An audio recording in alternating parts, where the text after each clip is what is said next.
Imagine that a simple internet connection turns into a gateway to horrifying events and a deadly pursuit. This is the story of the deadly connection. Are you ready to dive into this digital nightmare? Press play and come with us. Marina was a young university student passionate about technology and always connected to the virtual world. Her days were filled with studies, social media, and online conversations. She was an extroverted and lively person, known by her friends for always being willing to help and her great enthusiasm. Marina had a busy but balanced routine until the day she started receiving strange messages from an unknown profile. At first, the messages seemed to be just another annoyance of the internet. The mysterious profile sent vague greetings and trivial questions. Marina, used to dealing with spam and unwanted contacts, blocked the user without giving it much thought. However, the messages continued to come from new profiles, becoming more personal and detailed. "I liked your blue dress today," said one message, exactly on the day Marina wore a blue dress to college. Scared, she realized she was being watched. Marina began to feel paranoid.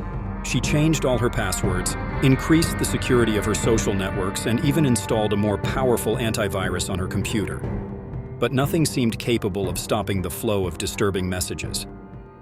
The feeling of being watched did not disappear, and she began to notice small changes in her routine. Doors she knew she had closed were ajar, and objects in her room moved around. Her privacy was being invaded, and fear began to take over her life. One night, while browsing the internet, Marina received a message that chilled her to the bone. "I am closer than you think." Panic took over. She turned off the computer and locked all the doors and windows. But the feeling of being watched persisted. In the middle of the night, she heard footsteps in the hallway of her apartment. Her heart raced as she hid under the covers, praying it was just her imagination. The footsteps stopped in front of her door. Suddenly, the doorknob began to turn slowly. Marina held her breath, trying not to make any noise. The door was locked, but she knew she wasn't safe. The person on the other side continued trying to open the door for a few minutes that seemed like hours before finally giving up. The silence that followed was even more terrifying. The next day, Marina went to the police. But without concrete evidence, the authorities couldn't do much. Desperate, she installed security cameras in her apartment and started monitoring all her electronic devices. For weeks, nothing happened. It seemed the nightmare was over, but it was only a calm before the storm. One night, while reviewing the camera recordings, Marina saw something that made her freeze. A hooded man was in her room, watching her sleep. He didn't touch anything, just stood there as if planning his next move. The image of the stranger terrified her, and she knew she had to act quickly. Determined to catch the stalker, Marina decided to set a trap. She made a post on social media saying she would be out of town that weekend.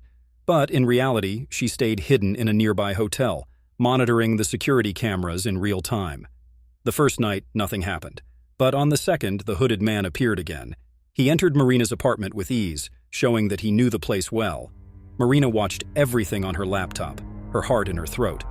When the man began to rummage through her belongings, she called the police, but before they could arrive, something terrible happened. The man discovered one of the hidden cameras and looked directly into the lens, as if knowing Marina was watching. Marina knew time was running out. She ran back to her apartment, determined to face the stalker. When she arrived, she found the door open and the place in disarray. The man was waiting for her. A desperate struggle ensued. Marina fought with all her might, but the stalker was strong and determined. In a moment of desperation, Marina managed to escape to the building's hallway, screaming for help. Neighbors began to come out of their apartments, drawn by the screams. The stalker, realizing he was cornered, fled down the emergency stairs, disappearing into the night. The police arrived shortly after, but the stalker had vanished. Marina, traumatized, moved to another city, trying to start anew. But the feeling of being watched never left her. In her new apartment, she began to notice the same disturbing signs. Anonymous messages reappeared, and she knew he had found her again. Marina lived in constant fear. Her life turned into an endless nightmare. The stalker continued to pursue her, and she knew he would never stop. The deadly connection that started online had become a prison with no escape. Each day was a fight for survival, and Marina was trapped in a cycle of terror that seemed to have no end. Leave your comment below if you want to know part 2 of this story. If you have a horror story and want to see it published on our channel, send us your story.